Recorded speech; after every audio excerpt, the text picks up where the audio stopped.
Hey folks, how are you? Good morning. Good morning. Thank you. Anytime we wake up in the morning, it's a good day. Anytime we put our feet on the ground and get to see the sky, it's a good day. But some people here have some challenges and some real, I'd say, I hear myself feedback, so is everything okay? Yeah? And some real tough moments, traumatic moments that I think are best healed with time, but also community. And so we just put this together. We don't know what we're doing. I don't make movies. I don't know nothing about no real estate. I don't know math. I don't know land. I don't know titles. I don't know any of that stuff. But I know some people who knew that and asked them to just put together, come together so that we can answer as many questions as we can. Literally, I called anyone I knew that knew anything about all the things that I don't know. And I called one man, Ikem, who is kind of my real estate guru, and he brought together a lot of fantastic people. I also live in a neighborhood where, you know, it's kind of mixed, and so one day I saw a black man walking around, and I said, oh my gosh, we're black. We're black. And he said, yes. And I said, hi, my name's Ava. I'm a filmmaker. What do you do? And he said, oh, I'm an architect. I have a black architects group. I said, well, come on the panel. So we've got people that can talk about rebuilding, people that can talk about title, people can talk about the calls that you're getting, people that can talk about loans, people that can talk about hopefully any question that you have. And if there's something that you have a question about that we don't have someone, we're going to find out who does have the answer to that. We have people that are sitting here at Array, and we have a bunch of people watching on live stream, so thank you. And the goal is just to share information. So they're going to come up, they're going to introduce themselves, they're going to talk a little bit about what they do and what they know, and then we open up to you because we don't want to talk at you. We want to actually give you information, things that you need to know. And everyone's in a different situation, so hopefully we can get you a little bit more than what you came in here with. So that's that. I'm going to pass it over to Mercedes Cooper, who's our head of public programming. Usually she's programming movies, and now I've asked her to program about wildfires and real estate. Come on in, land and property. Thank you for giving it a try. Look, we're all in this together. We're all in this together. So my in-person audience, you will see us all holding a microphone. This is actually for the benefit of the live stream so we can get direct audio feed. So we will be using our panelists, our speakers will be using our outdoor voices today to make sure that you can hear us. I'm so happy to have everyone join us. First on our panel, I'd love to call Laura Kirby up. Laura works as an insurance broker.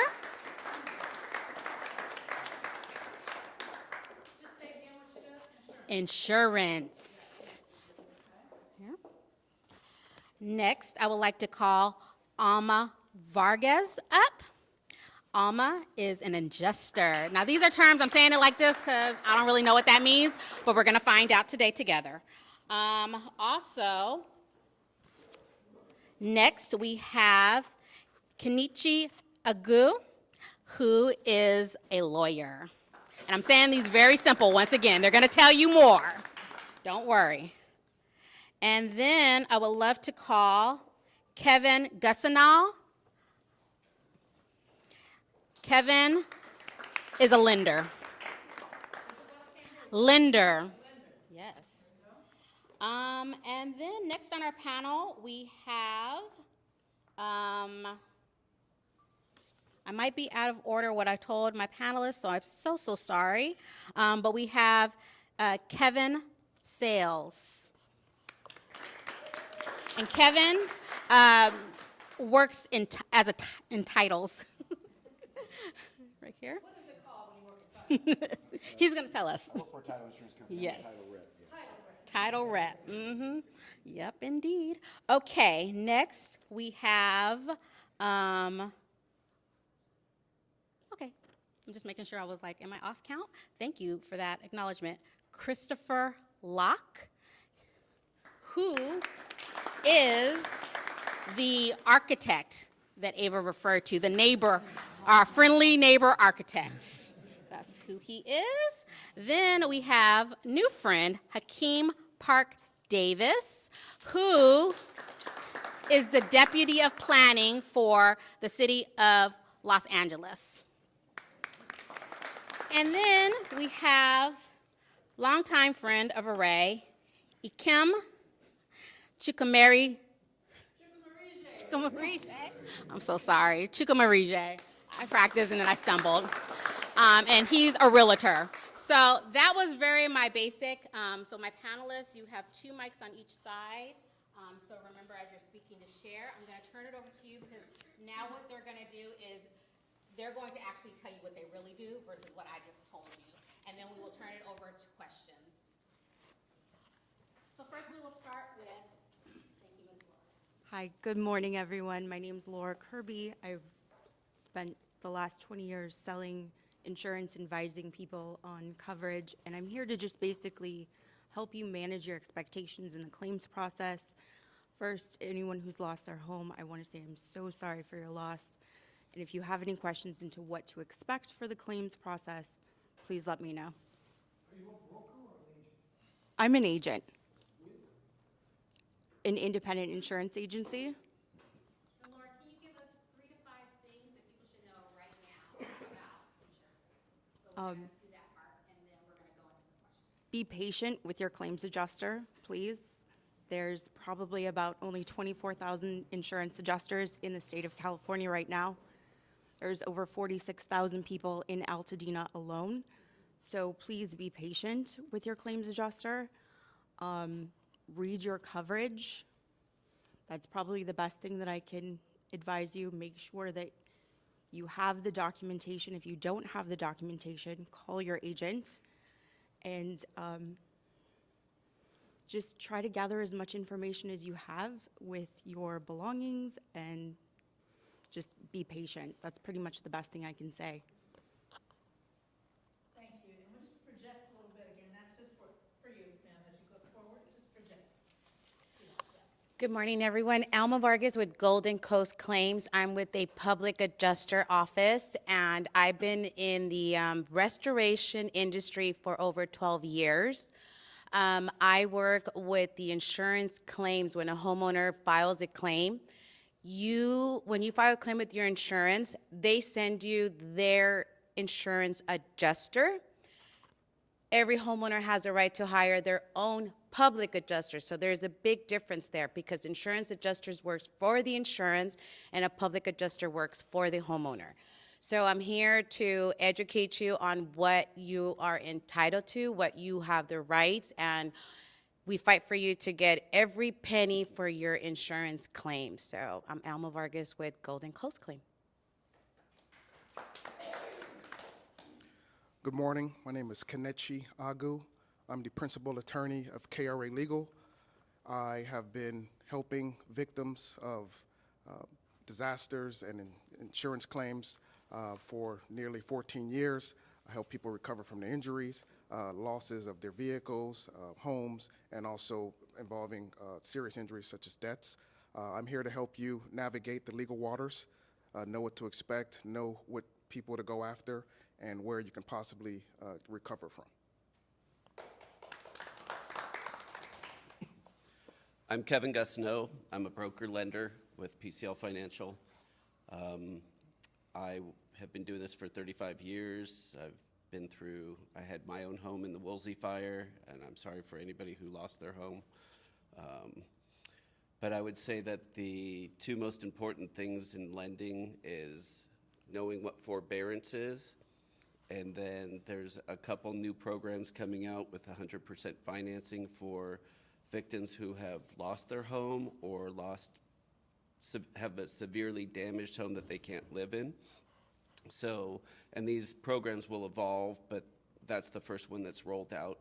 But forbearance is probably the most important thing to understand because a lot of people have low interest loans, and I had 2 clients who lost their homes call me and say that the insurance companies wanted to pay their loans off, and I'm like, well, you should really know, are you rebuilding? Because interest rates, you're at 2 3/4, interest rates are at 7. So, and what forbearance does is forbearance, you still are making your payments, but they're put on they extend your loan and they're put on the back of the loan, but you still have that interest rate. So a lot of things to think about. So thanks, I'm Kevin Gusno, lender. All right, good morning, everyone. My name is Ekem Chukwumeri J. I am the principal broker at the Ekem company. I've been a real estate broker now for nearly 20 years. My primary clientele right now, I'm just working on helping them buy, sell, what's active at the moment, leases, short-term and long-term leases, due to what's happening. And I am here as really just for support and guidance. Many of them here are my friends and associates that I've dealt with for the last 20 years. So I felt that it would be great to have them on board. So I thank you guys here on the panelists for joining. And we're here to answer questions and, again, be supportive. You know, we understand this is a very tough time for a lot of people. I myself had several clients in each of the major fires lose their homes. So I have also had loss of sleep, right, and praying for their protection and their lives and also their property. So it's been tough, but we are here to support in any way we can. Thank you. And also some of the main things that we're talking about right now as far as the clients, do not rush to make any decisions. That's like number one. I would say short-term and identifying what your plans are, whether it's short-term housing or long-term housing. And then obviously the decision whether you're going to rebuild, if you're going to sell, or if you're going to relocate. So some of those things I can help touch on. Thank you.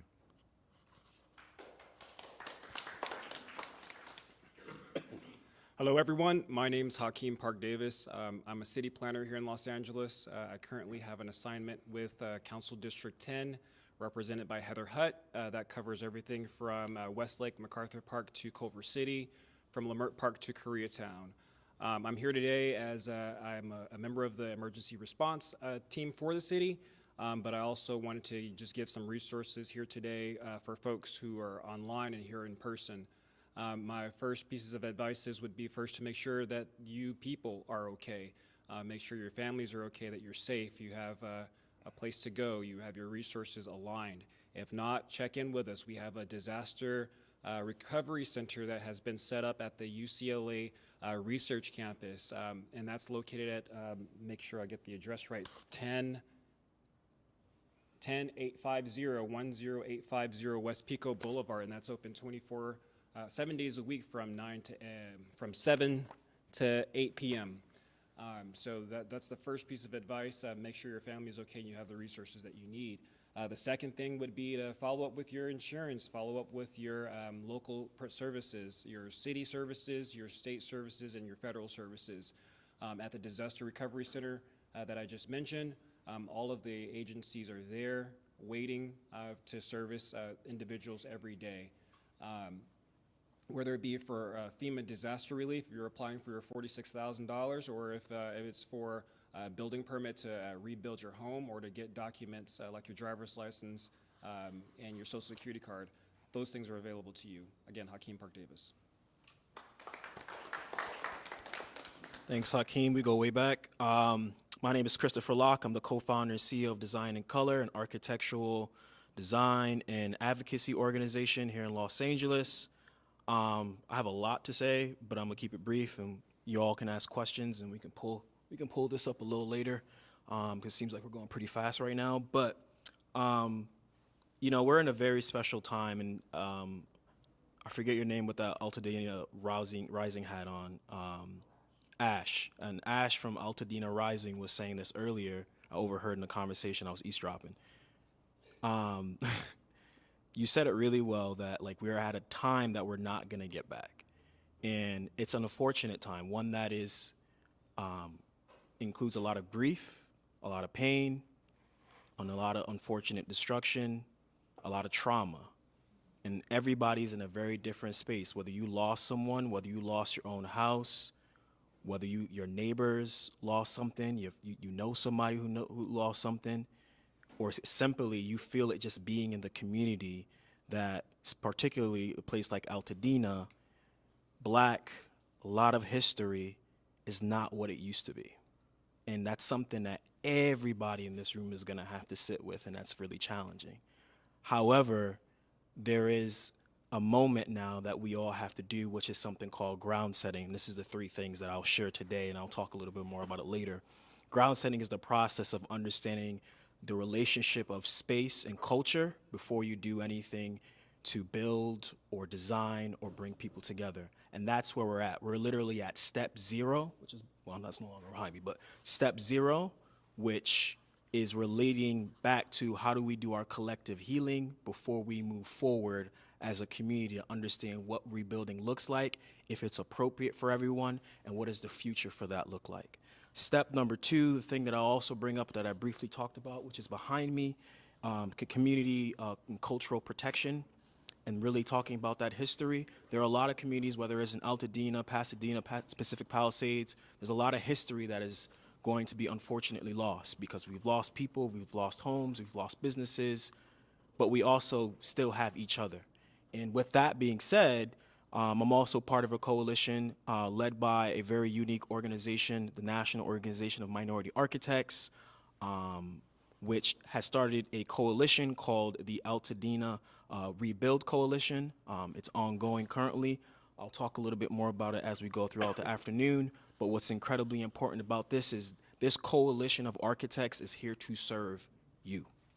That is primarily what we're going to do. We're here to serve folks who have been going through the challenges, not just simply talking about the rebuilding process, the permitting process, the ebbs and flows and the challenges of going through that, because you're not going to do it alone. We're going to be here with you. But also, what does it mean to actually rebuild a community that is better? And that's that quote on the slide that I have there now. I don't remember what the quote said. It's just on the slide. But for those at home, you can read it. It's really about not only just acknowledging the history of where we're at, but also building a better future that elevates and enlightens folks about the history of places like Altadena. And then lastly, we can't rebuild the way we were before. There's a lot of history in a lot of homes, a lot of craftsman homes that were built before.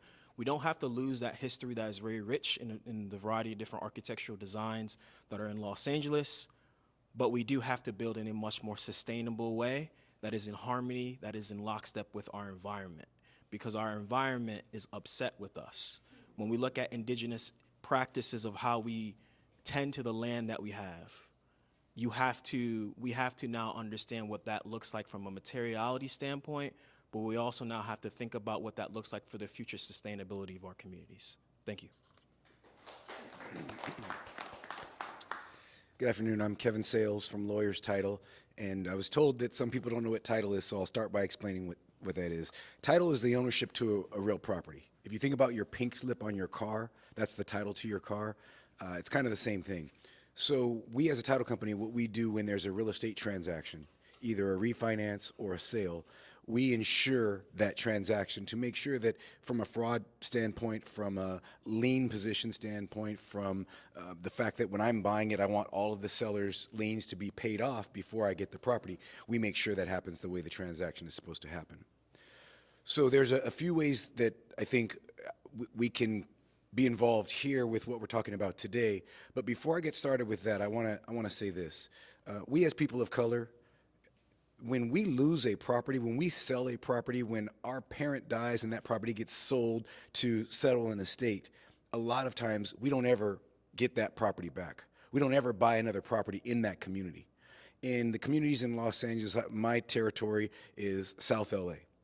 In that area, when we see gentrification and property that has been in a certain family since the 40s or 50s is sold, that is not going back to anyone in that family. No one in that family is buying that property again. They can't afford it. The property sells for $700,000, gets rehabbed and sells for 1.7. No one in that family can afford a house at 1.7. Every person has to make a decision for their own family. I heard someone mention, don't rush, don't feel pressure, don't rush, get good counsel. I'm so glad there's attorneys here. I'm so glad there's insurance people here to let us know, to educate us. But I hope that we're going to be mindful in dealing with these situations, dealing with our properties, to figure out what's the best way to proceed, because cash does not build generational wealth. Real property builds generational wealth, but cash does not. And so I hope we're mindful of that, that having our name on the title deed is a huge value for not only ourselves, but for our children and our children's children. So I want to start with a couple things related to my industry. Number one, when, the house burns, there was mention of the fact that the mortgage is there and that you can get a forbearance. So be mindful of that. The mortgage is still against the properties. The mortgage still has to be paid. Also, the property taxes have to be paid. My 17-year-old son asked me not long ago, Dad, when you pay off a house, you still have property taxes to be paid? I said, yes. When you pay off a house, it doesn't mean you live for free. You still have taxes and insurance that you always have to pay on a property, or you always should pay insurance. So the property taxes are there. The LA County Tax Assessor, right on their website, if you go to their website, they have I wrote it down so I can get it correctly. It's relief for misfortune and calamity. They call it the M&C. There's a form for something like this. The house burned, so there's relief available. In other words, your taxes are due February 1st. They become delinquent April 10th. But should I be paying? I had $1 million house. Should I be paying taxes on $1 million house when that house is gone? That's exactly what the process is, for them to go in and reassess and say, okay, we had land worth X amount of dollars. We had an improvement, meaning the house worth X amount of dollars. That improvement is gone. So should we still be charging you for taxes when what we were assessing you for is no longer there? There's a form for that. There's a 16-page booklet about the process with Q&A. Go to the website, download that information, call them if you need to. There's another one on the EDD, what is that? The Employment Development Department. EDD is in charge of enforcing the tax laws in the state. So their whole department implements the Revenue and Tax Code. There's another booklet and resources there to talk about that. So apply for that relief, because if you have $1 million house, you're probably paying $12,000 or $14,000 in taxes unless you've owned it forever, and there's no reason to still be liable for that amount of a bill when the house is gone. The other thing is there are payment plans that they'll set up. They'll delay the payments. They'll postpone the payments. The county is trying to do as much as possible to work with people. Since you lost a home, it may be difficult to make your tax payments, and they're trying to work with you. So be mindful that there's resources for that from the standpoint of your property taxes. Second point I want to make sure I make about property is this. I've heard in talking to some insurance people and talking to folks about the scenarios that are going on now, that an insurance company may try to reject or deny a claim based on someone having changed the ownership of their property. I added a spouse to my property, put it in my child's name, I put it in my trust, etc. Realize, and I'm going to get to this as my third point, don't let them railroad you, and don't just take the first thing that they say, okay? In the Revenue and Tax Code, in legal aspects, putting a property in trust is not considered a change in ownership. In other words, if I have my property in my name, Kevin Sales, it's considered in many aspects of the law the exact same as if I put it in my trust. So if an insurance company were to come to me and say, oh, we're going to deny your claim because you no longer own the property, now the trust owns the property, I would have a big problem with that. And so the fact that I heard this in the last week or so almost made my temperature go up, because that should not be possible.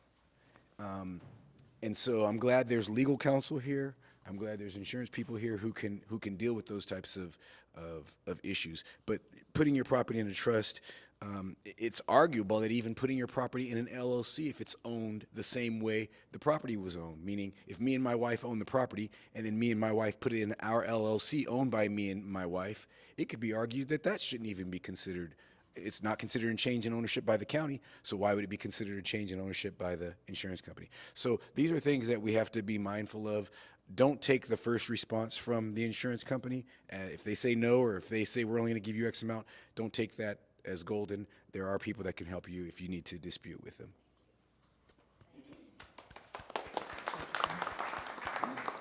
So I want to invite the people, because this is only for the live stream, and so we're all going to continue to project. I want to invite the people on the edges. There's some seats right here. Why don't you come up so you can really be a part of the conversation, and welcome. So a couple things I just wanted to say before we dive into it. I want to make sure you know these people are not here for you to hire them, okay? This is not a sales thing. This is not any. This is only for information as a community resource. I want to make sure you know none of these people are here trying to get your business. This is just for community, for mutual aid, for love of all of us, okay? So just know that. The second piece is be specific in what you ask, okay? You can get granular. You could say, this is my situation if you feel comfortable. My goal is for everyone to leave here with some information that they didn't have before that speaks directly to you. I can imagine how incredibly difficult it is to now be plunged into legal issues when you were just living your life the day before, and now you have to know the intricacies of real estate law and titles and agents and all this stuff. It's a mess. So I want you at least, what is the thing that you want to know? And let's make sure that you leave with that. And if we don't have the answer, we'll make sure that we find the answer for you and clarify whatever is the thing that you really need to get to the next step. Did everyone come up that wanted to come up? Okay, good. So everyone's in their seat. So we'll get started. Who's first? Who wants to talk first? Who has a question, a concern, anything that they want to dive into? Ma'am? I have a question. Just when you talked about, some friends told me that to put your trust on your insurance as an additional insured. So we just did a trust a couple of years ago because we had lost our son and we didn't know who we were going to give all this stuff to.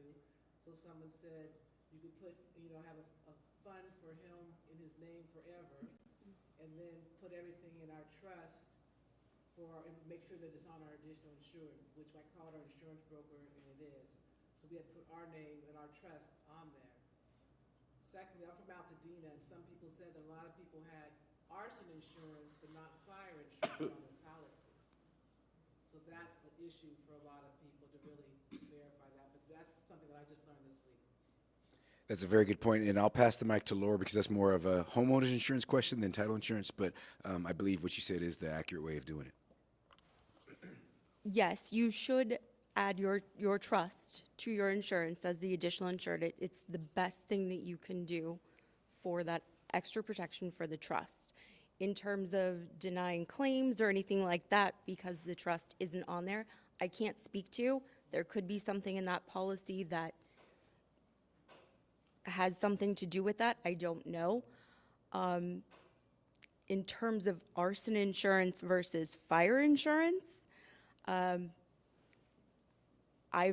honestly, in my 20 years, I have never heard of the difference between the two. That doesn't mean that there isn't a policy out there that does or does not cover arson versus fire. So that would definitely be something that you would want to speak to either the claims adjuster about or your agent about to make sure that you have the proper coverage on your homeowner's policy. We have fire, but a lot of people in Altadena that I heard didn't have fire, they had arson. So I didn't know if that was a red flag for me to hear that. I would assume it's because of the type of policy that they have. And again, I would strongly suggest that you review your policy with your agent, go over your policy jacket, make sure that the perils that you are looking for are covered. And, again, I never want to see another person involved in this situation and may or may not have coverage. So again, just read your policy, review it every year. Talk to your agent every single year and make sure that the coverages are there, because policies do change. There are insurance laws are constantly changing, so definitely review your policy. That's the best advice I could give you. Is there anyone else in the town who could speak to this arson fire? Has anyone heard about that, or lawyers, city people? I can talk.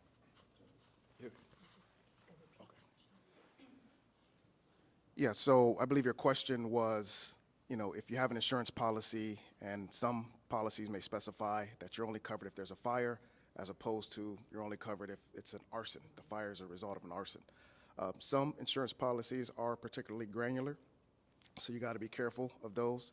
Some lower end, like policies, will put those caveats in there because at the time, that it's time for you to present the claim, then they can point to that. So I would always say have your policy reviewed by a legal professional, a lawyer. Also, you need to document everything, especially at this point in time. People may not know, like in terms of the Palisades fire, what was it caused by? Was it caused by arson? Was it caused by SCE? I know the Eaton fire, dealing with Altadena in Pasadena, it looks like that was caused by Southern California Edison transformer. So yeah, there could be language in there that would prevent the insurance company from honoring a claim. But if that does happen, know that, you know, it doesn't stop there, right? There is a third party that you can possibly go after. You may be able to go after a city for failing to have adequate water reserves or failing to respond to the emergency in a particular amount of time. So it doesn't stop there. Just because you get the denial, I would say, you know, that's not the end of it, right? Seek help, seek legal counsel. Most attorneys will review your case for free and give you a free consultation. Our trust also said they did our trust and get the bill now. There's people who do it because we lost our house. And also, to add to that, I would say to be as transparent as possible when you're getting insurance. If there's 10 people living in a house, please make sure to let them know that there's 10 people living in a house, because I've seen it several times, and insurance will not try to honor a claim because you failed to disclose the household members, or if you failed to disclose you had a dog or something like that. So they look for any way. So just be as transparent as possible. Continue to review your policies, push your insurers, and also get your policy reviewed. Just that way you're prepared in the case of an emergency. Does that answer your question, ma'am? Yes, thank Okay, you. thank you. Who's next? This question is for Mr. Park Davis. My name is Luis. I live in Atwater. My mom and my brother live in Altadena. And we were there throughout the whole thing. My brother and I were playing firemen, and we prevented anything major happening. And we're all here. We're all going to rebuild. So that's the first thing. And thank you so much for putting this event, because it really is a powerful thing. The question I have is this. At LADBS, you draw your plans and you submit directly to Plan Check. With LA County, where Altadena is, you have to submit to planning review first. That adds a few weeks and a few $1,000s. And there really is no need for it, because City of LA used to have it, but they got rid of it. So the question is, being in the position that you're in, do you know what it might take to get County of LA to remove that particular requirement, which is, my understanding, is adding about 3 months to the process and about $3,000 to $5,000 to the whole mix? Thank you for your question. Yes. In the back of the room, I failed to mention it earlier, but in the back of the room on the table, I put together a resource guide for everyone. So to your question, there's some information in there about the California Insurance Department. So you may want to reach out. There's a direct link for the event, for this instant emergency. And speaking to your question, sir, about how LA County is changing their processes per this event, I'm not exactly sure, to tell you the truth. However, I did also include the links to the county in that guide back there, so you can reach out directly to the LA County Emergency Response as it relates to their activations, as it relates to the Eaton fire. I do know that they do have their plan check and their building and safety folks at the Pasadena Disaster Service Center. The processes for their jurisdiction are a little bit different from mine, so I can't answer specifically. But I do know that Los Angeles has planners as well that are on site at the Disaster Recovery Center at UCLA, and we're expediting any reviews of permits that are ready to go, rebuild letters, and we're also querying the building permits that exist for folks who may need them. Okay, thank you. Hold for the mic, please. Okay. Thank you also, Ava, for having this. My name is Muriel B. Real. Home was lost in the Altadena fire. First question would be for you regarding insurance. The Burrell family were the first settlers after slavery in Waco, Texas. After that happened, we migrated to Altadena. So we've been in those hills in the Pasadena area for a very long time.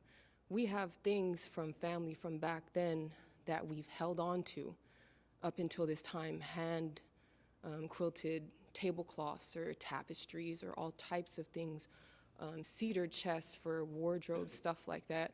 How can you put a price, all of this lost in the fire, how can you put a price on that when that comes to insurance? Will insurance say, all we see is a tablecloth, or will they see the value behind this and keeping this thing for generations?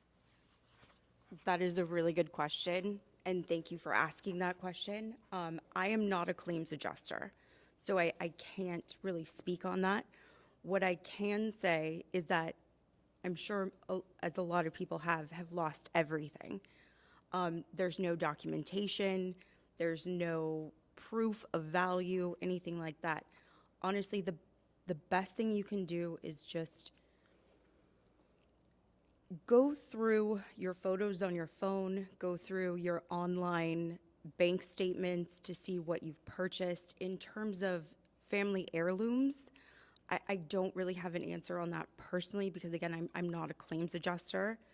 But it's a really good question. I'm sure a lot of people have wondered that. And if I find anything out for you, I can definitely answer that. But as of right now, I don't have an answer for you because I don't work in claims, unfortunately. But I can tell you how your policy works. So, in the past, what I've seen, and usually in a disaster like this, all the insurance adjusters are spread out thin. There's going to be weeks before you even hear from him. And sometimes, and not him, it can be her, but the adjuster might tell you, put an inventory list together. Put a valued price on that item. And they're going to want it on a spreadsheet or whatever you can. Just put it down together, talk to your family. And this is where he says, take your time on trying to rebuild. Take your time on trying to put everything together because it's gonna take a while. So on your valuables, you're gonna put a list together of what was a total loss. That's the total loss list, inventory list that the insurance claims department is asking from you. Then if you choose to be with the insurance adjuster, that's where you guys are gonna be going back and forth of, no, this is what it's worth. Well, this is what I'm gonna pay you for this item. If you go through a public adjuster, the public adjuster is fighting for you, and the public adjuster is going to do the inventory list with you, does the research with you of how much that item is valued at. So if they're gonna fight for you, so they can give you the max for that value, the valuables that you lost. In many cases, many insurance adjusters are just going to give you, and this is, I've seen it before, I'm only going to give you $30,000 for your contents that you lost in the fire. Then and a public adjuster is going to come in and says, no, we're going to fight because this is what you're entitled to. And they fight with the insurance claims department, and they can get you, let's say, $90,000 for all your contents that was lost in the fire. And it's been proven. When we took care of the Thomas fire, there was a family that had major structure damage. They didn't have a total loss on their home, but there was structure damage. The husband was a fire department with the Glendale Fire Department. And they got the insurance adjuster to come in. They did the assessment. They had a lot of furniture, outside patio area that got lost. And they got $30,000. And they ended up hiring a public adjuster, and the public adjuster got $90,000 additional for their total lost items. And we're talking about including the smoke damage inside your house. But it is very important that you go through photos, like she's saying, because many of us do not do an inventory list of what was there before, but you gotta go through everything of what was in your house. And we have everything in our house, from the attic all the way if we have a basement. We have everything you can think of, beds, sheets, linens, toothpaste. That's all included what you're supposed to be entitled to as a return from your insurance claim. But on those valuables, you do have to do your own inventory list. You have to get together with your family, and maybe somebody knows how much that was valued at, and see if they can pay you for that. But if you have an adjuster right now and you're in communication with them, get a second opinion. You can go to a public adjuster and say, tell me what am I entitled to? We can review your insurance policy as well, too, as a free consultation. Thank you. Yeah. Here you go. So the question was, can you recover the full fair market value for maybe like a family heirloom, right? So it really depends on your insurance policy. So most insurance policies, what they do, they limit what they're going to pay you to the fair market value of that item. So if it's a 100-year-old like chest. Today that might be worth $1, unfortunately, right? So that's the way insurance companies assess their risk in writing a policy. However, you are not limited to that, right? In the case of the Altadena fire, the Eden fire, there is possibly a third party who caused the fire. So that third party is not off the hook just because your insurance company limited you to the fair market value of that item. So they're supposed to make you whole.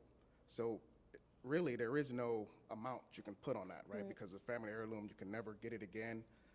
There's no way for you to even think about, you know, going through the process of getting that.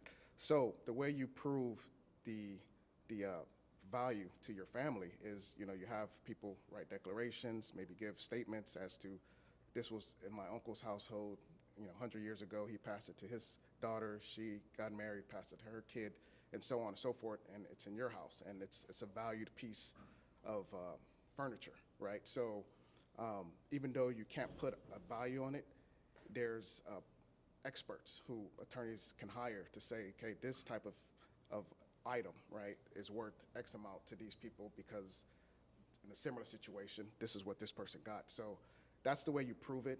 Your insurance company may not see it that way, but the third party who caused a fire, who put you in a situation, is not going to be off the hook, is going to have to pay you for the fair market value of that item, even its intrinsic value. Thank you.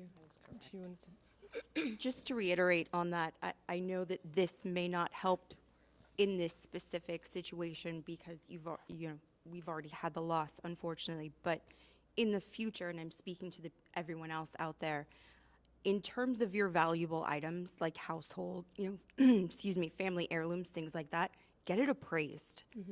Get, have that conversation with your insurance adjuster. How do I put a value, or your insurance agent rather, how do I put a value on my stuff, my valuables, my memories? So get your property appraised. Everything from jewelry to family heirlooms, put a value on it ahead of time and get it scheduled on your policy. That would be my best suggestion for future. Gosh forbid if anything like this happens again. Thank you. And, Sorry. Can I ask one question? She said she had, sorry, I just want them to hear. Yeah. She said she had things that might be of value outside of emotional to her family. These people moved here from Texas, that it might be of value to a library, a university, anything along those lines. You said fair market value, right? So if she can prove that some of the things that were there through pictures, through whatever legacy items your family had a fair market value to some kind of institution or antique or anything like that, is any of that acceptable, or is it fair market value if she bought the table at IKEA? Like, she's showing that there was a historic value for it. Is anything like that allowed in? if I could add to that, as she mentioned, we do have a family Bible that's in the museum in Waco. So just to kind of confirm what she said, yes. Is that usually, I guess, the lawyer or the adjuster? Have you seen anything like that make its way into something or no? I think maybe an adjuster would have a better answer to that question.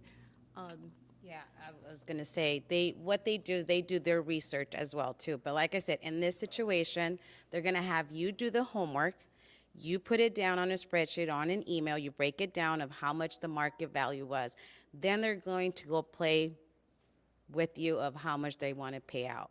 I've seen in many cases where homeowners end up getting their own professionals to put a market value on that item that was lost. They get their lawyers involved, and the claim can be prolonged for a very long time. But I've seen homeowners fight for it and get their money that they're entitled to for those values. Thank you. And then part two was regarding the lawsuits. So far, I think I've been in contact with 3 different attorneys or lawyers regarding the fires, them wanting to represent, excuse me, them also believing that it was because of, SEC. And so the question is, how do you navigate that? Because on one hand, it ends up becoming like a tug of war. So even last night at dinner, I'm talking to one of my family members, and she begins to say, no, I have an attorney that you can go to go over here. And I'm like, okay, well, I've already been conversing with this one. And, you know, she's like, well, there's different things you have to look out for. What are different things that we can look out for?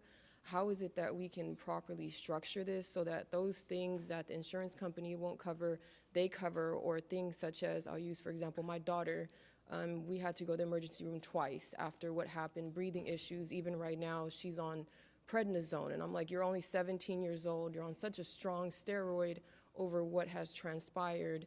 What are the steps in that? Plus, you know, of course, the home moving forward. Yeah, so in terms of, you know, one family member seeking consultation from one lawyer and another family from another, it's best if everybody sort of gets one lawyer. That way everybody's on the same page, especially if it's one family heirloom that everybody shares. It'll be hard for one attorney to fight for this person's portion of that one item and the other attorney fight for your portion. So it's best to get on one page. The only issue I would see if there's a conflict, like if you just don't get along with that family member and your interests aren't aligned or you're kind of adverse to each other, then in that case you would have to get a separate lawyer, because a lawyer can't represent two people who have a conflict, right? So that has to be cleared, first of all. Again, so your insurance, when you buy your insurance, you have a policy, you have a declaration page. It clearly spells out what they're going to pay for, what they're not going to pay for. So there's a property damage limit. Some people's limit is like $2,000. Some people have more than that, right? So if your personal property is higher than $2,000, then you collect what you can from the insurance company and seek to get the difference from the third party who caused the fire, such as Southern California Edison. Now, it's not going to be a quick process like if you're dealing directly with your insurance company, because as you can see, there are going to be multiple claimants, hundreds of claimants. So Southern California Edison also, I'm sure, has an insurance policy. So they can't pay out one person's claim unless they know how much they're going to pay in total. So at the end of the day, there's going to be multiple lawsuits.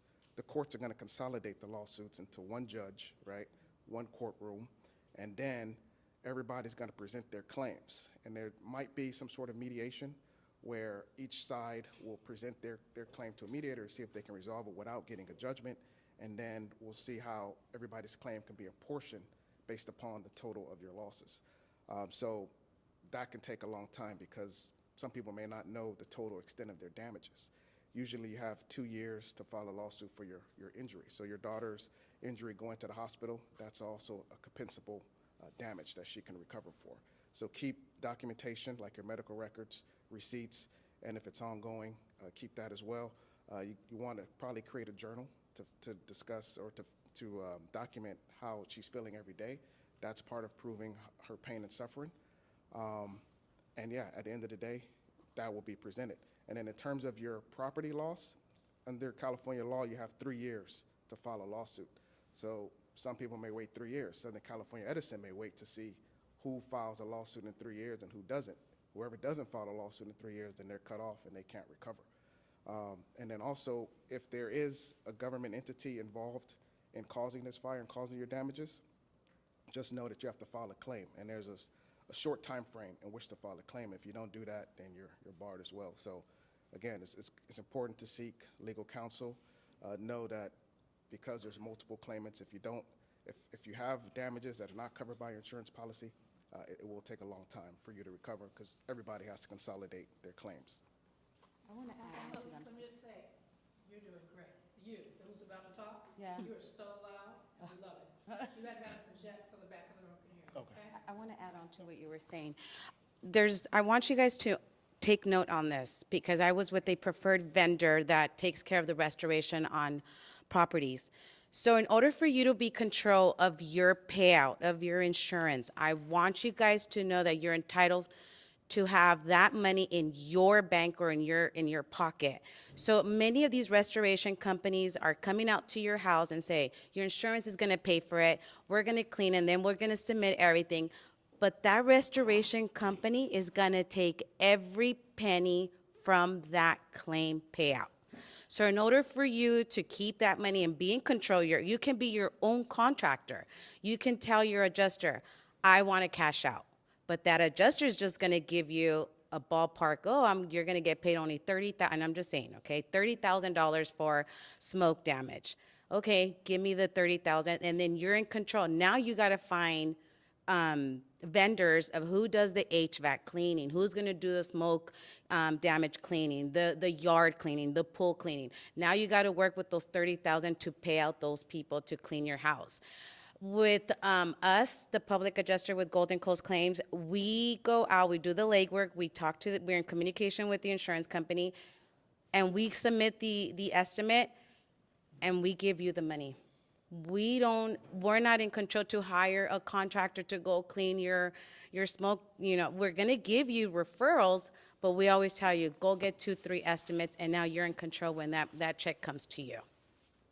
I want you guys to know that, because many people think, okay, the check is going to come to me. No, the restoration company writes the estimates. They have a software that they work with the insurance company, and they submit it, and the check comes under your name, the mortgage name, and the restoration company that wrote the estimate. So now the restoration company is going to take that penny, but you want to be in control of your property and that money. So if your house is still standing, just know that those are your rights as well, too. So. Okay, I'm going to go to this gentleman right here with the question, and then I also have an incoming virtual question about lending and what people should be communicating with their mortgage lenders. Let me just say one thing. This is a construction. Did you have something to add to that? I wanted to add to that. I'm a contractor. We have a group like you of different contractors because I lived in Altadena for 20 plus years. I've built several homes. I know Kevin. When I saw Kevin's name, I said, I'm going to come. I've been to every weekend to the events that were happening in Altadena. And one thing that I have not seen that I'm seeing here, they're sharing with you information, they're not selling you information. It's different. I've been on a couple of the panels, and one of the things that we're sharing, she's absolutely correct. I'm 20 years as a mitigation specialist. You are in control of your own money. Do not let a contractor, a lawyer, a financial advisor to tell you and dictate your money. Take your time. There are 3 types of claims that's going to be. Hazard, removing all the hazard material on the property. That's one claim. In reference to mitigation of having someone hiring me just to move the hazard off your property, that's one claim. You get the check, because if you don't, when I work with ABC Insurance, they're going to pay me directly. You're going to see it at the end, but I've already have the money. But if you manage and tell them, do that. Number 2, structural, the actual frame of your home, not the contents. The actual frame of your home is another part of the claim. So you have to be careful when they're talking to you about in your policy. As an example, your policy says $500,000 to build your house back, but it's going to cost you $700,000. In your policy, there may be a 20% bump to cover the difference of what it's going to cost to build your home at $415 a square foot, and they're offering $270 a square foot. Then but the issue is they're going to use some of your personal part of your claim, of your insurance, and to subsidize to make sure your house get built. But again, the first thing I'm going to tell you, like your mom used to tell us, pay yourself first. The reason why we're saying get your money in your hand, when you get your money, you take 10% and pay yourself. Then you put the other money in a separate account, your own account, because you don't want to start using that money for other things, buy me a car, give me some new clothes, because when it comes to build your house back, you've already spent the money.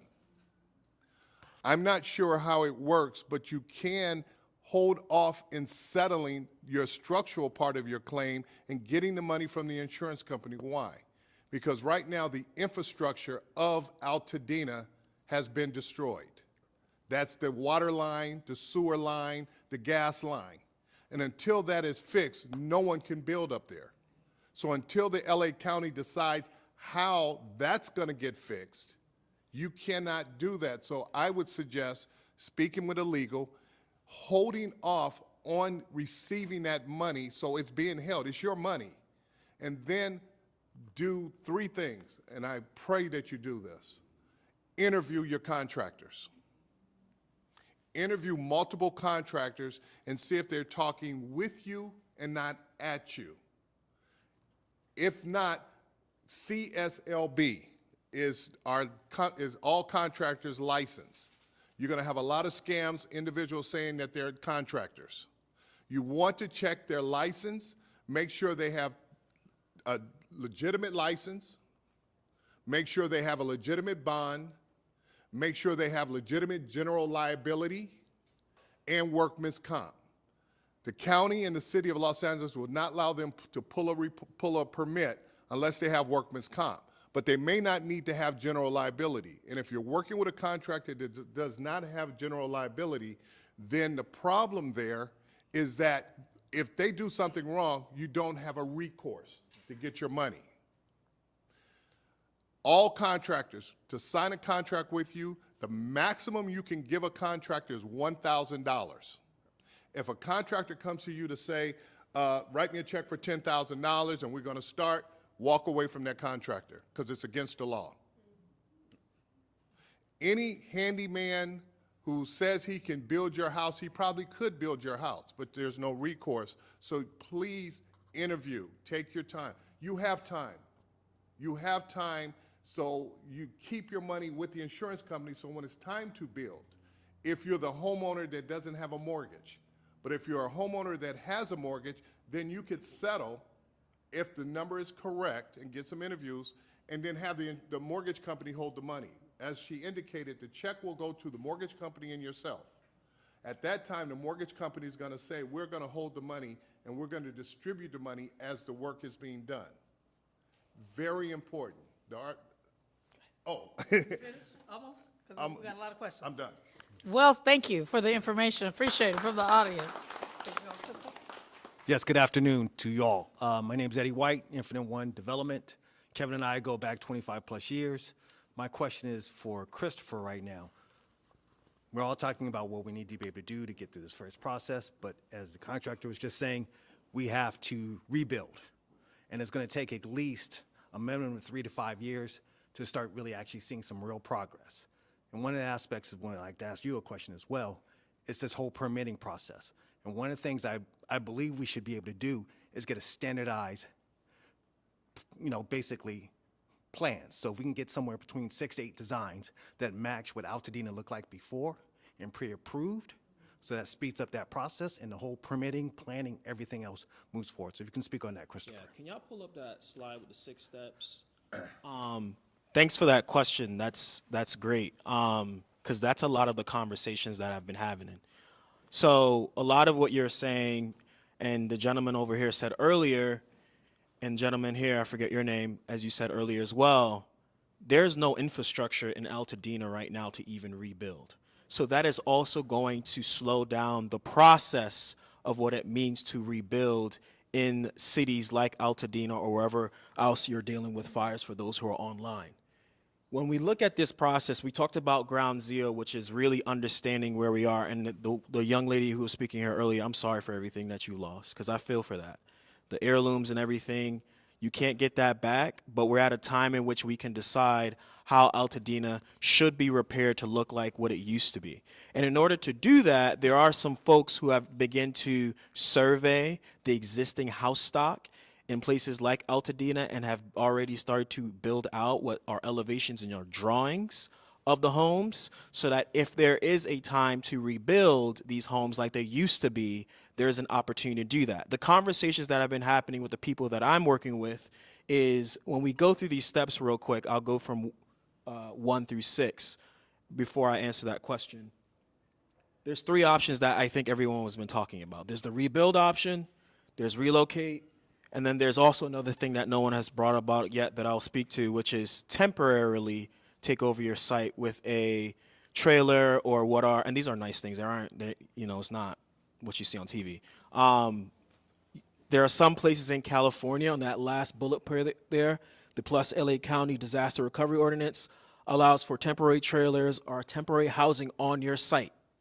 So this could be something that potentially has its own access to water and electricity to allow you to be on your site if you don't want to be always temporarily relocating somewhere else, or you want to feel connected back to the land that you own, right?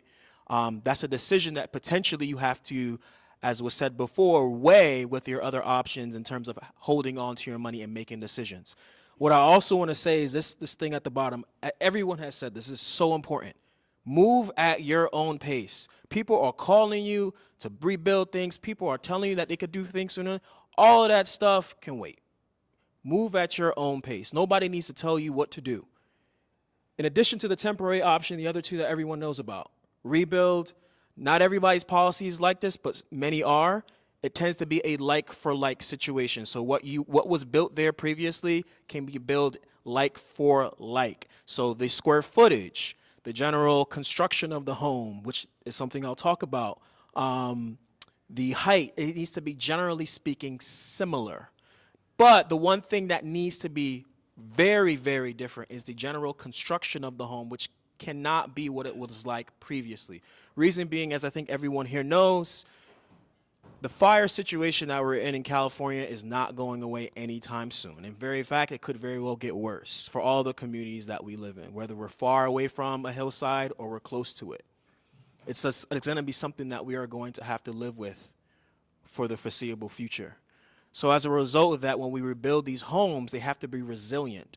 They have to do many things, and there's different strategies to do that. So if you were to rebuild, one, make it fire resistant by having either metal or other materials that are more fireproof and don't combust or fall victim to embers. I know everyone has heard about embers, and we didn't know anything about embers until now.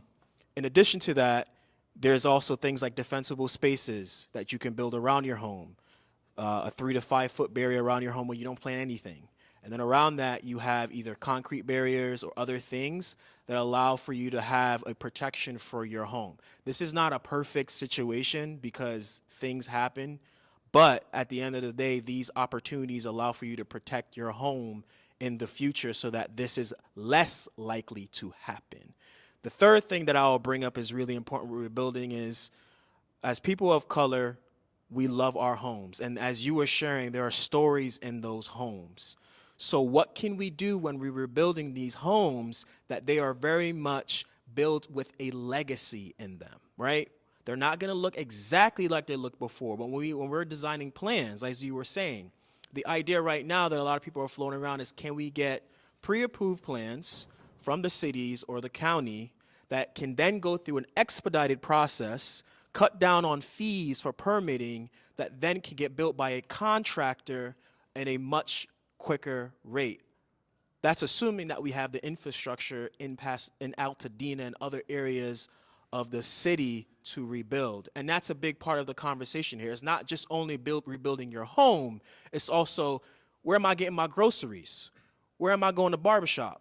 Where am I going? Where my school's going? My kids going to school. Those are all the conditions that have to be weighed on if you want to rebuild. Because as much as we want to make sure that we protect the culture and the rich history of this area, we also know that it is not any individual's burden to carry that. It's the community's burden to carry that. And if you decide to do that, there's going to be support for you. If you decide to relocate and move somewhere else that's further away from where you've been impacted, that is also your prerogative. Last few steps I'll talk about, because they're handing this out. They're handing this out so you all can see it. EPA is doing a lot of removal on sites right now. You might get a phone call from somebody. I was hearing that they might call from an out-of-state number. Make sure you pick it up so you can get that remediation on your site. If your plans are pre-approved, you might need an architect. You might not. A contractor. Make sure you interview everyone you can. And then the fourth and the fifth step. The timelines below are subject to potential new ordinances or new codes that happen in the future that speed this process up. But it is a process. So as we continue to go through this, on that next slide here, I encourage everyone, take a screenshot of this or the next slide that I had and participate in the coalition. If you're a volunteer, if you're someone who's looking to rebuild your home, take the capacity and the time you need to do everything that's been discussed here. But take a screenshot of this. There are folks here who are going to volunteer their time to support you, because not only do we want to rebuild places like Altadena to be stronger than they were before, we want to make sure that the culture and the history is not erased in the destruction we see today. There are many communities like Allensworth, which is a black town, the first founded black town in California, that has gone through some of these challenges. And what we can do to protect that, if you decide to rebuild, is something that many folks here want to do. Let me just say one quick thing. While this is up for some of you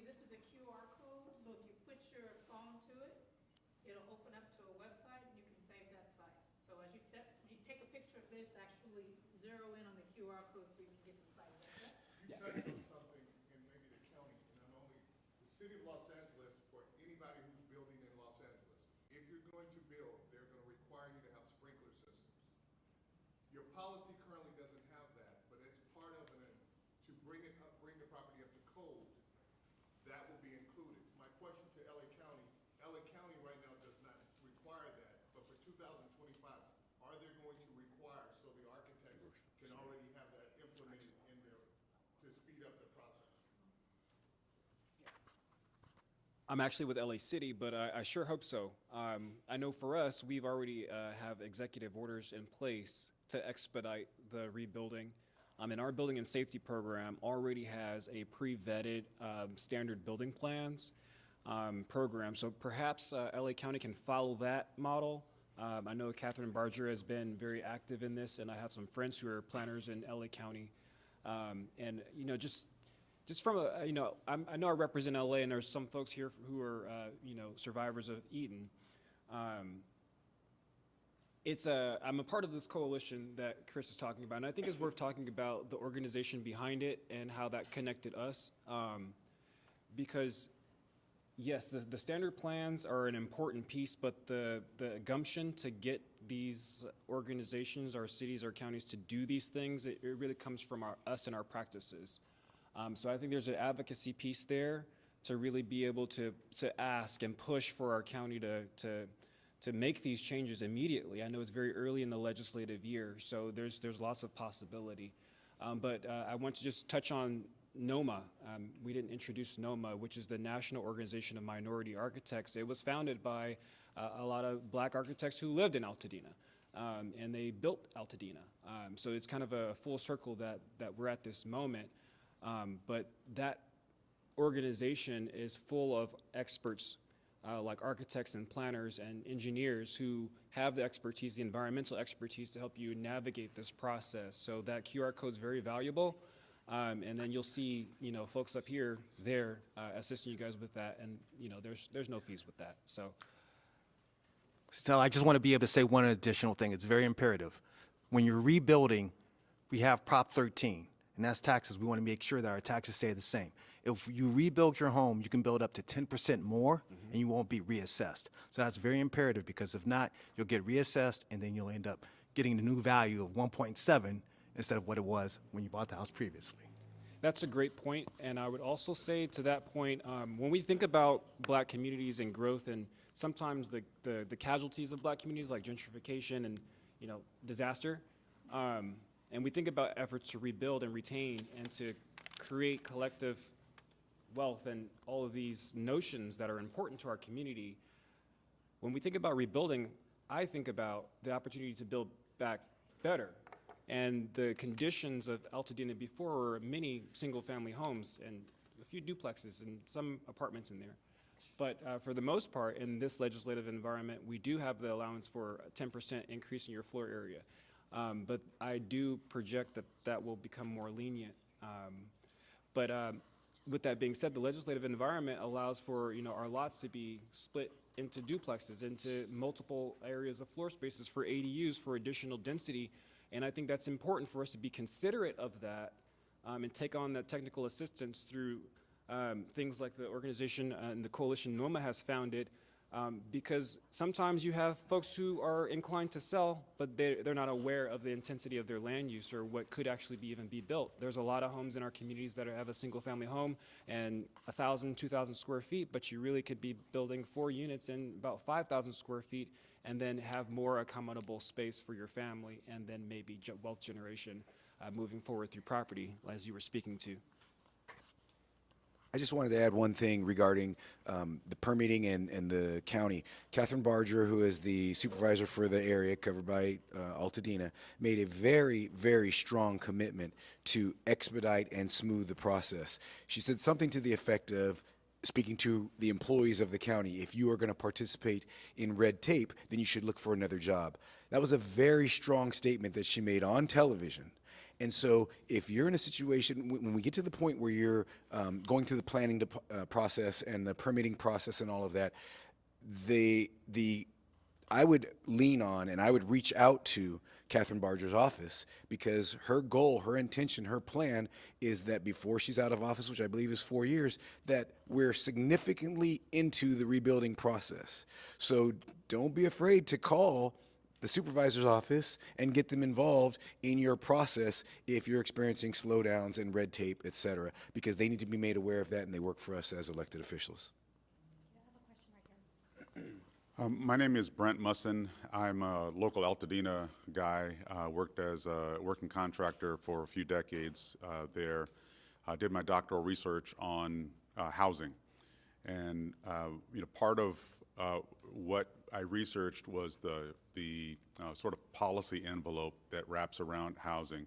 Right now, we have an unprecedented moment in California with a housing crisis that is characterized by both housing prices out of control and also housing shortage. And recent legislation allows for an awful lot of density, actually sort of almost pushes local government to allow density. Most of what I've heard in a lot of the meetings is about restoring Altadena. It's about trying to build back and provide the resources to do so. It also, another common theme is about generational wealth. Those two things aren't necessarily knitted together in the way that we might think, or that's easy to assume. Generational wealth isn't just about having a single family home. The new legislation I mentioned, like SB 9, for instance, will allow you to put 4 units on your lot as opposed to 1 unit on your lot. If you have 4 units on your lot, you increase your equity in your property, and that's where generational wealth comes from. If you HELOC that, you have now cash to be able to do real estate development. I'm just sort of making some really broad swipes right now, but rather than looking back at what Altadena used to be, I encourage Altadena to look forward at how we can build it in a way that fosters and supports generational wealth rather than just trying to restore what used to be there. So if you're talking about a family, for instance, that has inherited from father or grandfather or grandmother a home that's been paid off for years, if they're fortunate enough to have maintained their insurance, they're able to be made whole with what that was. But maybe those grandkids aren't in a position of wealth. There may be real estate wealthy and cash poor. But there's an opportunity to turn that property actually into a cash well. And so I don't know who to ask this question to, but maybe Chris is actually probably the one that is most ready to answer this question. But the idea is, how do we start that discussion about promoting generational wealth when we know that predatory developers are coming? They are coming for the cash that they can make on your real estate. Why can't the residents who are there make that money? Why can't they be the ones to develop out to highest and best use and use that money to promote that generational wealth and fundamentally change the landscape of our financial situation in Altadena, particularly in the Black community going forward? Sir, may I please answer that question? I've been a real estate agent in South Central Los Angeles since June of 1994. My first house was sold in Washington and Central. And exactly what you're saying is something that I've been experiencing, because a lot of my Latino clients, they're a little bit older, they want to sell, they want to move back to El Salvador, they want to move back to Guadalajara. And I'm saying to them, look, now that we have SB 9 and your children are going to remain here in the United States, let's help them get money. Maybe the lender can help us with some of the programs out there to build 2 additional units or 4 units. Right now we have a project here on Adams and La Brea where the single family that was there was demolished, and we're putting 4 units on there. And rather than just selling the property, making a little bit of money, now these folks that are in El Salvador, now they're gonna have a monthly income. And that, I believe, falls in line with generational wealth. And I'm so happy that you mentioned that, because we can't be looking backwards, we gotta be looking forward. You know, it's doable. I'm sure that with the lender and with you, sir, the architect, SB 9, there's ways to come up with that money. In our particular case, we usually get the children to get added to the title so that they can borrow the money. And there's different ways. FEMA, I understand, is coming up with a loan that I think is like 2%. And maybe that can be tapped for rebuilding Altadena the way that it should be built. Kevin, do you want to? Say one thing? I just, with limited time left, I want to make sure that those that are directly impacted have gotten answers to their questions. These are fantastic things that are larger conceptual community things. It's important conversation. But anyone that's having a specific issue about something that any of these people can help you with, you've lost your homes. Some people, who's lost their home? Okay, have you all asked the question that you need? There's a question here. Okay, let me just get this in so you can have what you need. Thanks. My question is just about the timeline, the timeline of like the rebuild versus what my insurance provider is saying, where this is what your policy says. Specifically, the loss of use payments are structured around 24 months. Now, 24 months is 2 years. I don't think that we're building anything in 2 years. So in 24 months, when my payments run out, how am I paying for some long-term housing when I don't have my home? Also, this is like 2 questions in one. The forbearance issue, what if my forbearance, the time to build outruns the forbearance parameter inside my mortgage? I haven't even pushed into that. I'm actually trying to continue to make my mortgage payments, and then I also have to have a place for my family to live at the same time. So if anybody I pushed back with my insurance company and asked them, were they going to be extending those loss of use payments in order to, encompass the entire time of the rebuild, and they're saying, no, we're going to do exactly this number, and that's where it tops out, and that's the end of it. So I'm thinking about maybe getting a public adjuster I think that the word adjuster means that there could be some adjustments, but as far as my insurance is concerned, they're just like, this is the number, this is how many payments we're going to give you, and then I have some kind of like, I feel some kind of way about the price that they have determined I could get housing in LA. There's a lot of competition for rentals at this moment, and what they think is the fair market value of the house that I had in Altadena is not the number that they've given me for a monthly rental. So there's a lot of discrepancies there, and I wanted to know if anybody can help me with like how to make up that difference between like the timeline of those payments and what can I do? Anybody that has an answer. Well, I would say for the forbearance part, so there's a few things you should know. Like a lender, you're going to call your servicer. Your servicer may not own that loan, but they're the ones servicing it. So when you contact your servicer, they may or may not offer you forbearance depending on your insurance and how it's all going to play out. Also, when you look at forbearance, back in 2008, 9, 10, when you took forbearance, so lending, there are 3 major no-nos: foreclosure, bankruptcy, and forbearance. So when you have forbearance, currently, as the rules go today, you need to get off forbearance and make 12 monthly payments in order to be able to refinance that home with normal conventional lending. So you need to keep that in mind, because I didn't see it change during 2008, 9, 10. They didn't make any adjustments for that. And, this fire encompassed a lot more homes than normal, but there have been a lot more natural disasters in other states that hasn't changed. So you need to keep that in mind. You have to make the choice for yourself.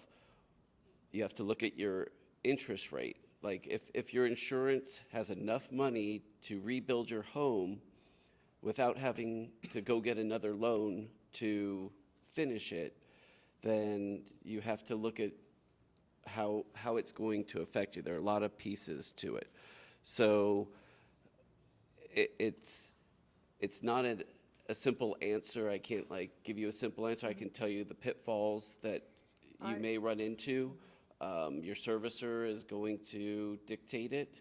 I had a friend in 2008, and Chase was the major lender, and they wouldn't negotiate, and she ended up not being able to do forbearance. And so a lot of that's going to come with your servicer, but you need to also keep in mind that when you go into forbearance, that you're just extending your loan. You're not making the payments, which you're making now, and trying to live somewhere else. So maybe, you know, when you go into forbearance, you save the money for the 24 months or whatever your insurance company is giving you. So when you're trying to finish your home, you'll have it to finish.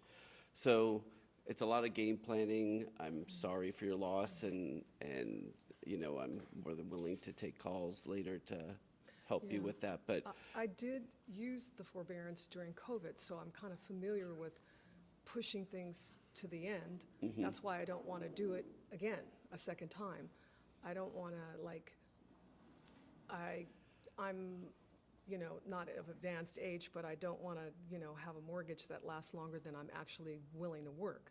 So I don't want to seek that as an option, as my first option. Right. So I'm trying to continue my mortgage payments, but I have a question about, like, inside my mortgage is my homeowner's insurance, like I have an escrow account for that, it's impounded, and then also my taxes. Yes. I did go to one of the FEMA disaster recovery centers, and somebody from LA County for the taxes was there, and I filled out a form to have them, you know, assess the taxes back down to just the land value.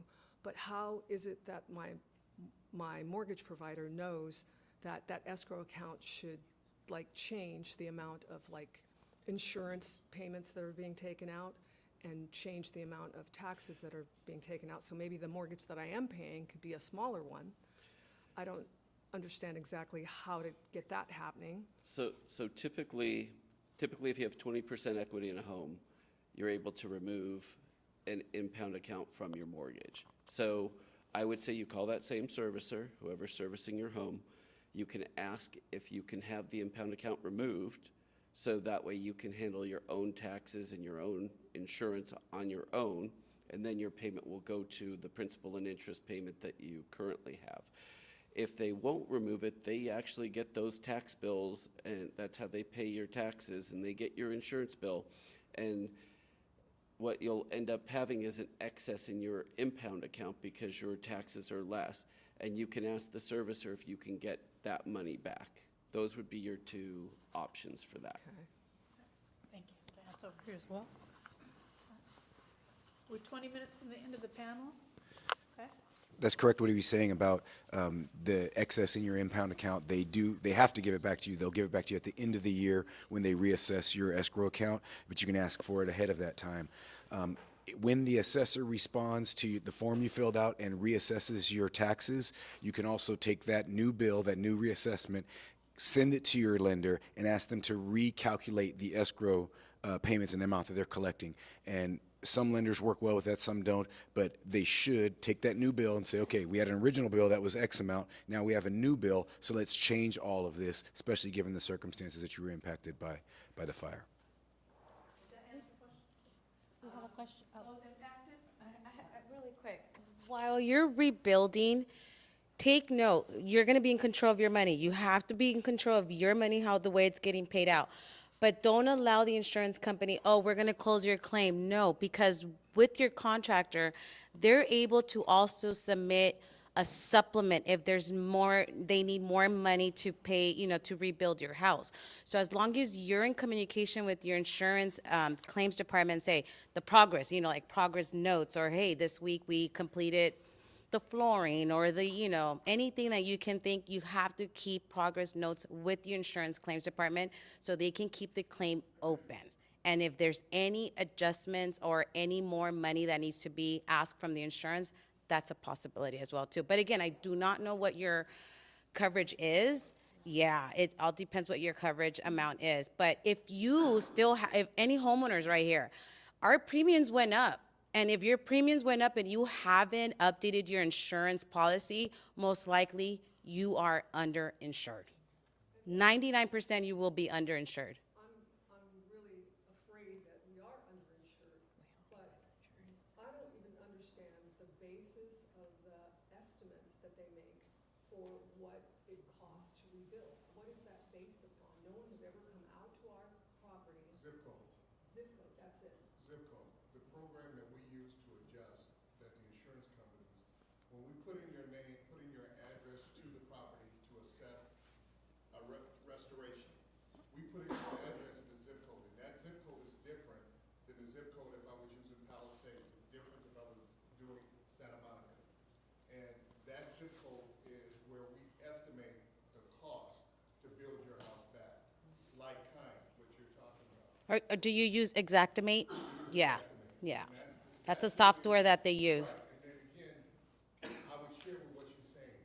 That's the construction side. When you finish with your architect, the contractor is going to talk with the adjuster and keep your claim open until the house is totally built. So we can go back and do what is called a change order to get more money, because there may be other things that unforeseen at the time in which we estimate what the cost is to build your house back. I do want to make sure we. Question here? Hi, my insurance gave most of our rebuild money to the mortgage company, and so they're holding like a big check, and I am assuming for 2 or 3 years before we can start to rebuild. And so my question is, are they making interest on that money? And am I able to get the interest on that money, or am I able to fight to be able to hold that money so I can make interest on that money? So, go ahead. Try. I would say that it should be put into an interest-bearing account. You are not, if you have a mortgage on that property, you are not going to be able to get the money to hold for yourself, because that's the whole purpose of them being the lost payee on the property, is they have a loan against your property, and that loan is a first trust deed and needs to be paid first. So they want to ensure that you're going to rebuild the home or sell the property and pay off the loan, and then whatever's left over you would get. But it should be put into an interest-bearing account for you. Be aware when you're talking forbearance, be aware when you get something from your mortgage company, answer it. Do not ignore it. Because if you have, they have a vested interest in liability along with you as the owner of the property. So please, whoever you're working with, the PA, the lawyer, if you get something from your mortgage, open it and see what it's saying. Because they may send something saying to you that you walked away from the property, so the bank now owns that property. It sounds cruel, but when we went through the foreclosure process, we were taking homes for the banks because a person just walked away or they left it vacant. They didn't open up the mail to say that we still live here and I'm working and negotiating. So please open it and work with whoever you're working with to make sure they're aware. Okay, we have a question over here. Couple more. I'll get you before we finish. Okay, couple more. Here we go. Quick question, is there any expiration to insurance coverages? Because like the gentleman said, if the site utilities expand longer, is there any expiration date?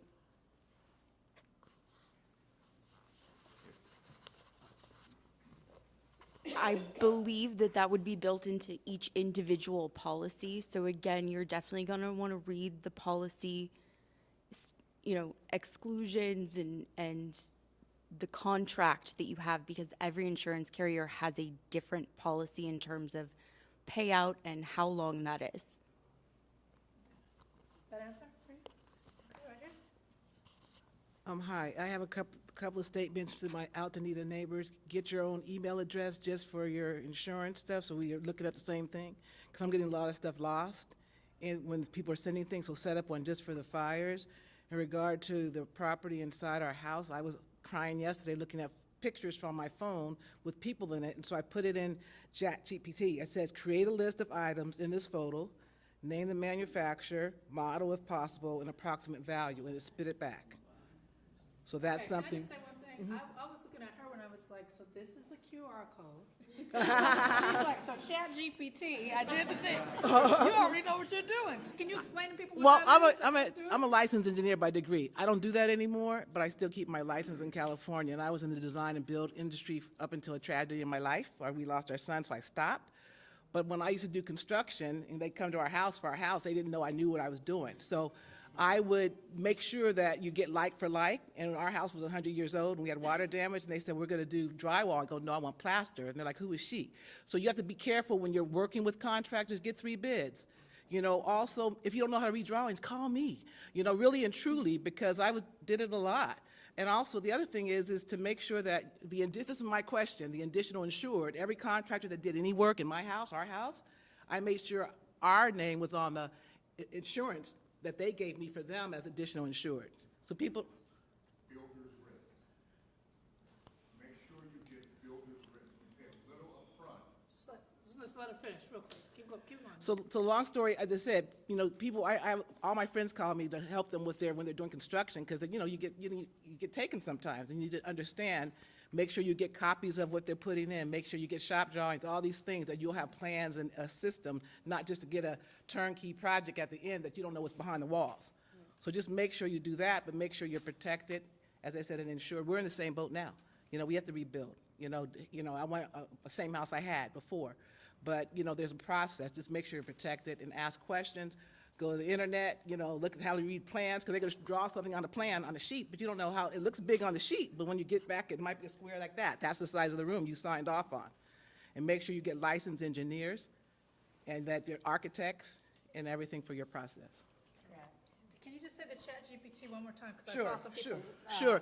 So I used to work for Walt Disney Imagineering. I was an engineer, and I'm on a group chat right now. And so yesterday, because a lot of engineers and a lot of designers lived in Altadena, so we had like history in our houses that burned up, right? So everybody's looking on their pictures of parties they had, or that they, you know, you can Google on your cell phone, show me a picture of a living room, a dining room table, or a chair, or a window. I'm looking for cookbooks. I used to collect cookbooks, so I had a picture of cookbooks that I took sometime in my life.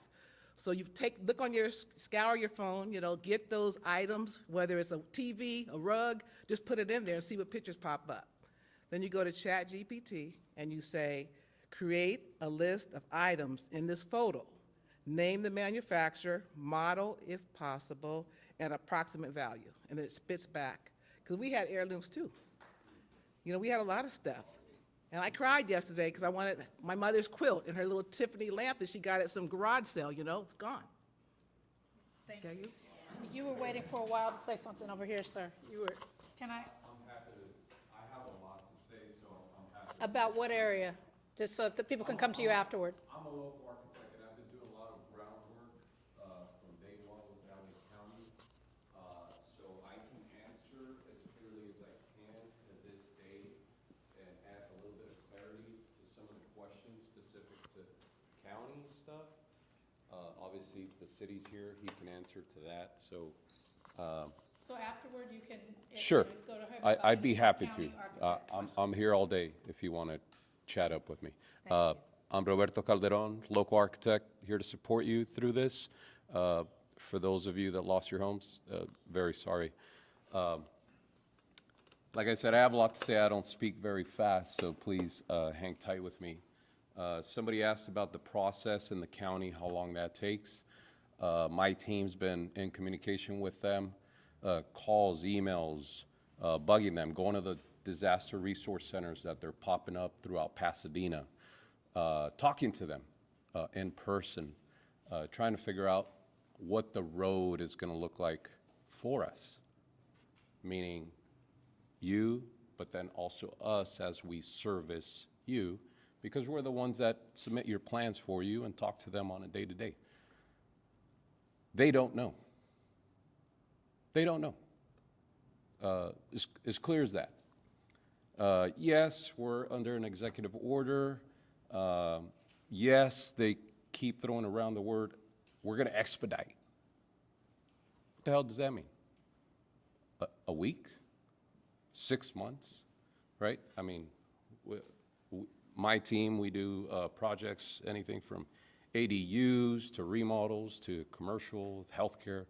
So we've seen it all. We've seen projects take anywhere from a couple of weeks to get approved to years, right? And so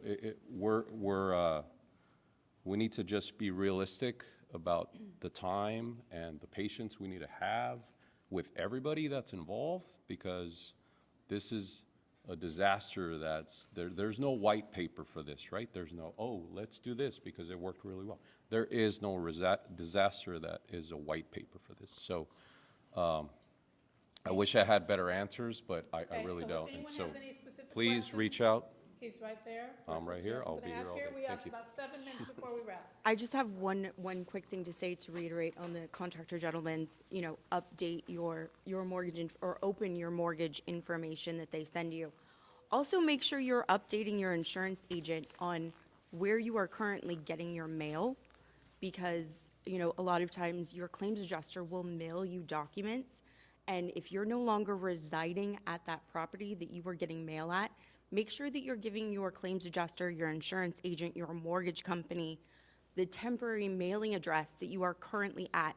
Make sure your agent has your current cell phone numbers, your current email addresses. I can't tell you how many times I talk to clients like, I never got an email. Well, you didn't update me on your new email address. So please make sure that we have a way of getting in contact with you. Gosh forbid, you're no longer getting your mail at home. So. Okay. Thank you so much. I'm just going to do, as we finish up, these folks will be here for about a half hour after, answer any questions. Speed round. Remember, we've got people watching here. Speed round. One last thing you'd like people to know based on some of the things you heard. Speed round. Take it slow, consider all your options and all the things you have to think about, but take it slow and make a decision that's best for you and your family. At your own pace, okay? I'm just going to echo the same thing. Move at your own pace and make sure you trust who you're working with. And if you don't trust who you're working with, reach out to folks who do. I hope we do this again. Yeah, we can do it again. Thank you. What do you think? Make sure you're okay. Tap in with your neighbors, tap in with your city, tap in with your local government. Make sure you're taking advantage of every resource out there, and be well. Yep. Strong silent type. This is a wake-up call for everyone. So I echo everyone's here sentiments. I feel like this is something that we need to learn from. Let's educate ourselves. Let's adapt, and hopefully just build for the future. Amen to that. Final word? I'm going to say have patience, especially dealing with servicers in the mortgage industry. Don't let any of them tell you that you need to pay your mortgage off with your insurance money. You have low interest rates. You definitely need to decide and learn about forbearance. Anybody who needs to talk to me can look me up and get my number, and I'm more than willing to take time to help you out. I've been doing this 35 years. Okay. Thank you.